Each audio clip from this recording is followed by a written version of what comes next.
Today, we start our dive into the third and final Necromancer tree by taking a look at one of the cornerstone Necromancer summons, the Golem. There are 4 flavors of these, the ever-popular clay and iron golems, the less popular fire golem, and the sadly forgotten blood golem that fell from being top of the pack to pretty much never seen. And while there are general rules that unite them, and interlinking synergies among them, each still has its own unique and distinct flavor. Now, before we dive into their individual quirks, let's start off with the Golem Mastery itself, since it's important to remember that masteries work with soft skills, unlike synergies. So plus skills will work for it and benefit it greatly, especially in the life department for Golem Mastery, since its bonus is applied at summoning, which means it is applied before effects like Battle Orders or Oak Sage, which can turn an already high life golem into a monolithic tank, and even get them up to like semi-reasonable attack ratings. As far as the speed boost though, it is hard capped at 40%, and you will not see that until skill level 60 due to diminishing returns.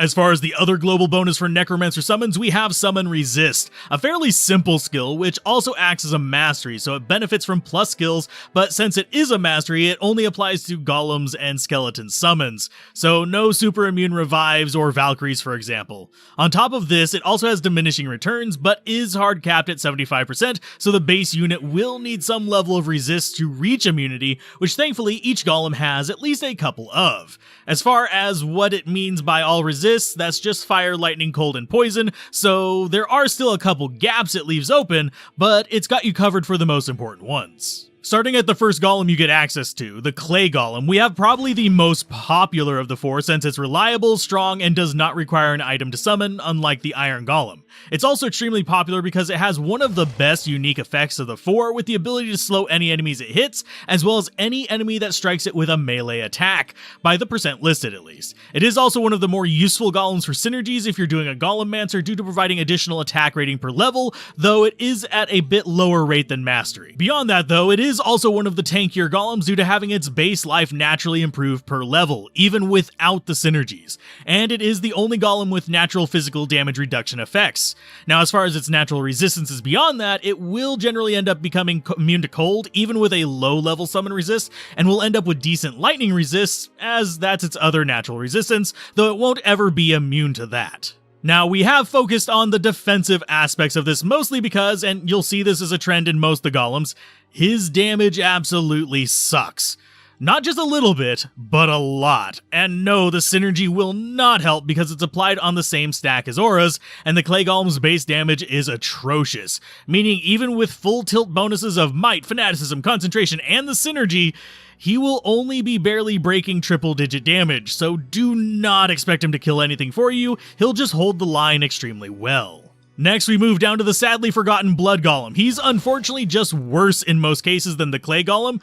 less life, better but still pathetic damage, and his health sharing quirk is, well, useless ever since an early patch removed the exploitation that was commonly used to make him overpowered in the early days of Diablo 2. Simply put, he'll drain life each hit with his pathetically low damage, and even though it's not affected by the difficulty penalty to leech, it's still rather garbage amount, so you'll almost never see the overflow come to your character. So the only thing that really does anything for him is that he's the only golem you can indirectly heal, since you can heal him by chugging potions yourself, which is frankly something I just don't care about. As far as his natural resists, those aren't enough to redeem him. With only 20% magic and poison resist naturally, he's never going to be immune to either. And he has no way of pumping that magic resistance up to something interesting, even though, if you could, it's so rarely encountered there would not really be a role for it. So the only reason to put points into this guy would be to boost the life of your other golems, but since it's additive with the Golem Mastery bonus, you're better off putting your points there since it gives 4 times the boost.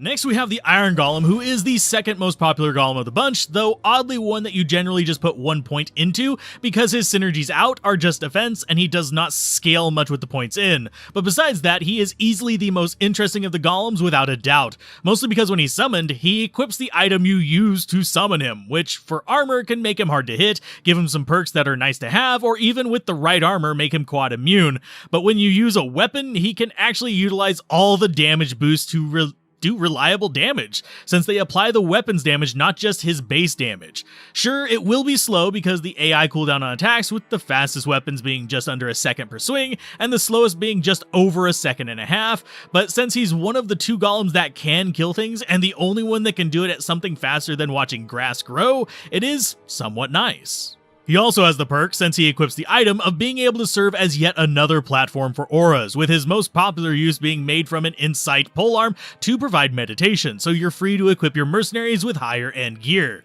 Some people will equip him with higher end rune words and items, but you do so at your own risk, since if he dies, you lose the item. I mean, you lose the item anyway if you make it from him, so it's on him. And you'd need to make another one to create another golem of the same type. It is also worth noting that there are some traits that do not carry over to the Iron Golem. Those are mostly the same ones you won't see carried over on mercenaries though, to prevent crashing and bugs. His other effect, a natural personal thorns, is a little less useful just because, well, it's thorns. It's not really a detriment, just not something I would go out of my way to rely on, especially since this is one of those golems you want to have friends with, since he will be expensive if you're going to use good gear with him, though you can still resummon him from trash if you really need to. As far as his personal thorns aura, it kind of works like Penetrate and Blessed Aim. Any external thorns aura will override his natural one. Now, the last fairly unique trait of the Iron Golem is that it follows you from game to game if it survives, at least if you have points in the skill. So if you leave and enter the game, he will summon at your fully equipped level when you enter,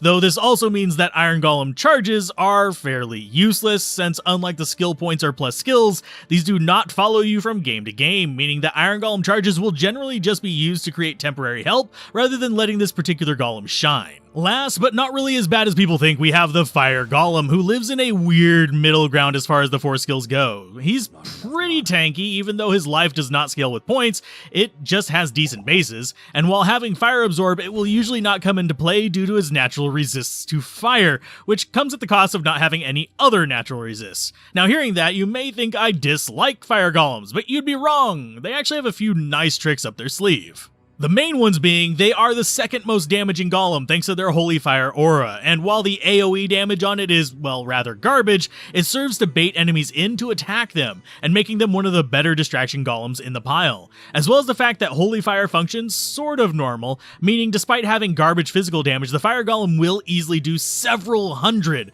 fire damage per attack. He can even reach over 1,000, and it will continue to scale even when the area of effect damage stops growing, which blows the clay and blood golems out of the water, though unfortunately they do not benefit from anything like rainbow facets or phoenix shields the Necromancer may be wearing, because it's a summon, not a spell. Beyond that, they just have a random bit of quirky behavior, such as their death explosions, which deal a small amount of physical and fire damage on death or unsummoning, and being the naturally fastest golem of the bunch, resulting in them being even better at distracting enemies since they are more prone to just being the closest target to the enemy in a lot of cases. Overall, the golems are pretty awesome to the point where they have been proper Golemancer builds in the past, though it is worth noting they are gimmick builds, but with the right prep, they can generally match or beat similar summoner or player mercenary builds in other classes, so if you're looking for something odd, check these out, but if you're just looking for a sturdy tank for your army, they will still make a great addition to plenty of other builds, even with a bare minimum investment and some plus skills.